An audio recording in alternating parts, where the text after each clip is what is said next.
A new home. Later that day, the news began to spread that the headmistress had recovered from her fainting fit and had then marched out of the school building tight-lipped and white in the face. The next morning, she didn't turn up at school. At lunchtime, Mr. Trilby, the deputy head, telephoned her house to inquire if she was feeling unwell. There was no answer to the phone. When school was over, Mr. Trilby decided to investigate further, so he walked to the house where Miss Trunchbull lived on the edge of the village. The lovely small red brick Georgian building known as the Red House, tucked away in the woods behind the hills. He rang the bell. No answer. He knocked loudly. No answer. He called out, "Is anybody at home?" No answer. He tried the door, and to his surprise he found it unlocked. He went in. The house was silent, and there was no one in it, and yet all the furniture was still in place. Mr. Trilby went upstairs to the main bedroom. Here also everything seemed to be normal, until he started opening drawers and looking into cupboards. There were no clothes or underclothes or shoes anywhere. They had all gone. "She's done a bunk," Mr. Trilby said to himself, and he went away to inform the school governors that the headmistress had apparently vanished. On the second morning, Miss Honey received by registered post a letter from a firm of local solicitors informing her that the last will and testament of her late father, Dr. Honey, had suddenly and mysteriously turned up. This document revealed that ever since her father's death, Miss Honey had in fact been the rightful owner of a property on the edge of the village known as the Red House, which until recently had been occupied by a Miss Agatha Trunchbull. The will also showed that her father's lifetime savings, which fortunately were still safely in the bank, had also been left to her. The solicitor's letter added that if Miss Honey would kindly call into the office as soon as possible, then the property and the money could be transferred into her name very rapidly. Miss Honey did just that, and within a couple of weeks she had moved into the Red House, the very place in which she had been brought up, and where luckily all the family furniture and pictures were still around. From then on, Matilda was a welcome visitor to the Red House every single evening after school, and a very close friendship began to develop between the teacher and the small child. Back at school, great changes were also taking place. As soon as it became clear that Miss Trunchbull had completely disappeared from the scene, the excellent Mr. Trilby was appointed head teacher in her place, and very soon after that, Matilda was moved up into the top form, where Miss Plimsoll quickly discovered that this amazing child was every bit as bright as Miss Honey had said. One evening, a few weeks later, Matilda was having tea with Miss Honey in the kitchen of the Red House after school, as they always did, when Matilda said suddenly, "Something strange has happened to me, Miss Honey." "Tell me about it," Miss Honey said. "This morning," Matilda said, "just for fun, I tried to push something over with my eyes, and I couldn't do it. Nothing moved. I didn't even feel the hotness building up behind my eyeballs. The power had gone. I think I've lost it completely." Miss Honey carefully buttered a slice of brown bread and put a little strawberry jam on it. "I've been expecting something like that to happen," she said. "You have? Why?" Matilda asked. "Well," Miss Honey said, "it's only a guess, but here's what I think. While you were in my class, you had nothing to do, nothing to make you struggle. Your fairly enormous brain was going crazy with frustration. It was bubbling and boiling away like mad inside your head.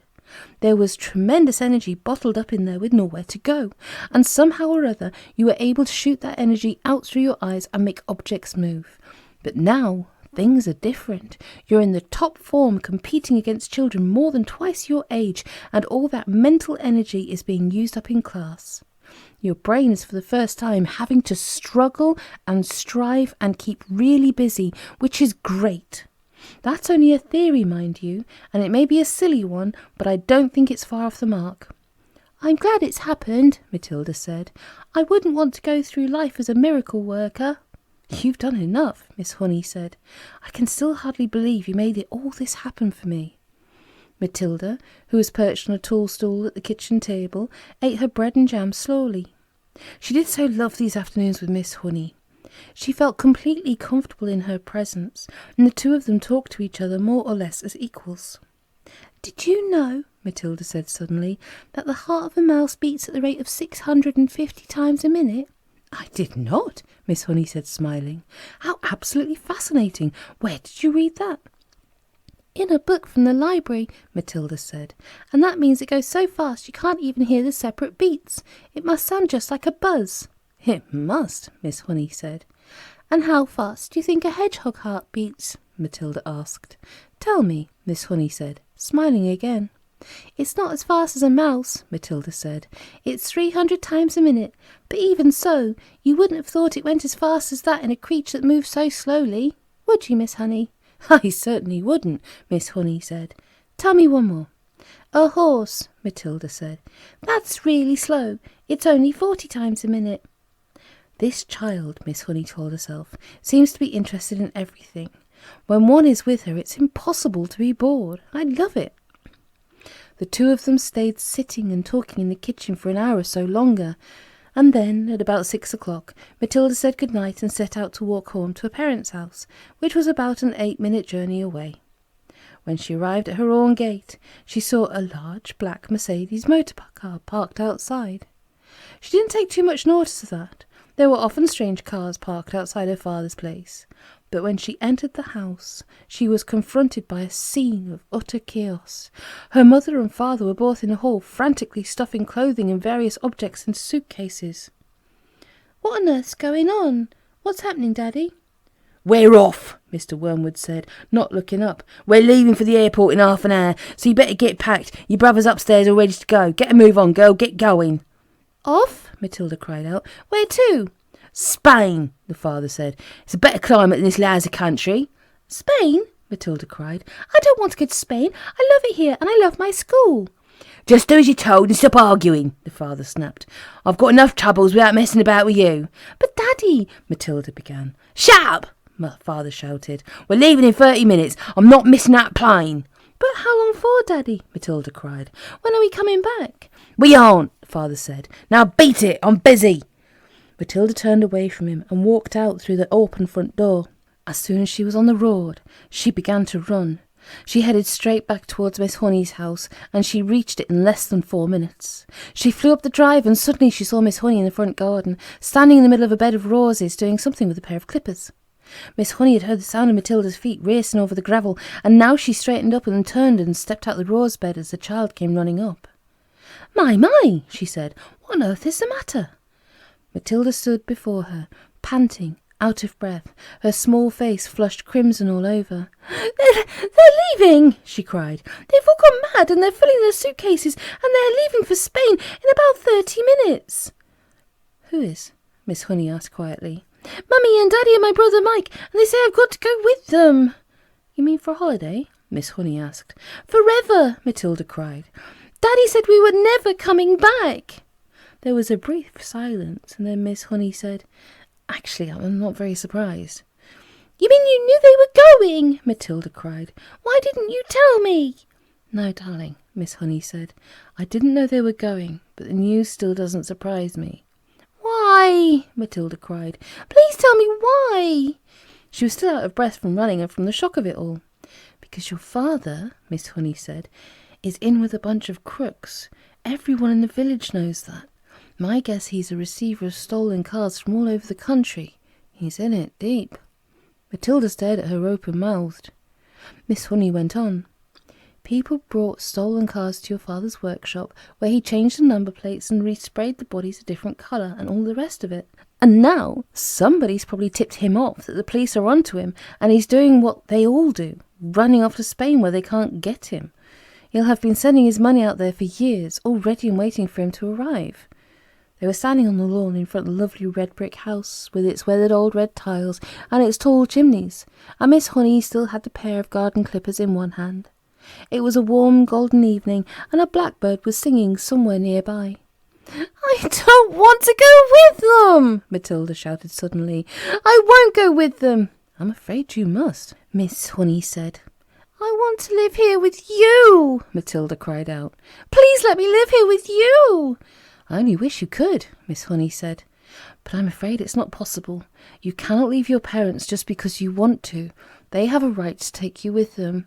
"But what if they agreed?" Matilda cried eagerly. "What if they said, 'Yes, I can stay with you'? Would you let me stay with you then?" Miss Honey said softly, "Yes, that would be heaven."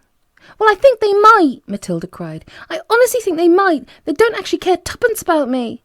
Not so fast, Miss Honey said. We've got to be fast, Matilda cried. They're leaving any moment. Come on, she shouted, grasping Miss Honey's hand. Please come with me and ask them, but we'll have to hurry. We'll have to run. The next moment the two of them were running down the drive together and then out onto the road, and Matilda was ahead, pulling Miss Honey after her by her wrist, and it was a wild and wonderful dash they made along the country lane and through the village to the house where Matilda's parents lived. The big black Mercedes was still outside, and now its boot and all its doors were open, and Mr and Mrs Wormwood and the brother were scurrying around it like ants, piling in the suitcases as Matilda and Miss Honey came dashing up. Daddy and Mummy, Matilda burst out, gasping for breath. I don't want to go with you. I want to stay here and live with Miss Honey, and she says I can, but only if you give me permission. Please say yes. Go on, Daddy, say yes, Mummy. The father turned and looked at Miss Honey. You're that teacher woman who once came to see me, aren't you? He said. Then he went back to stowing the suitcases into the car. His wife said to him, This one will have to go in the back seat. There's no more room in the boot. I would love to have Matilda, Miss Honey said. I'd look after her with loving care, Mr Wormwood, and I'd pay for everything. She wouldn't cost you a penny. But it was not my idea, it was Matilda's, and I will not agree to take her without your full and willing consent. Come on, Harry, the mother said, pushing a suitcase into the back seat. Why don't we let her go if that's what she wants? Be one less to look after. I'm in a hurry, the father said. I've got a plane to catch. If she wants to stay, let her stay. It's fine with me. Matilda leapt into Miss Honey's arms and hugged her, and Miss Honey hugged her back. And then the mother and father and brother were inside the car, and the car was pulling away with the tyres screaming.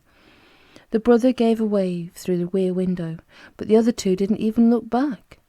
Miss Honey was still hugging the tiny girl in her arms, and neither of them said a word as they stood there watching the big black car tearing around the corner at the end of the road and disappearing forever into the distance.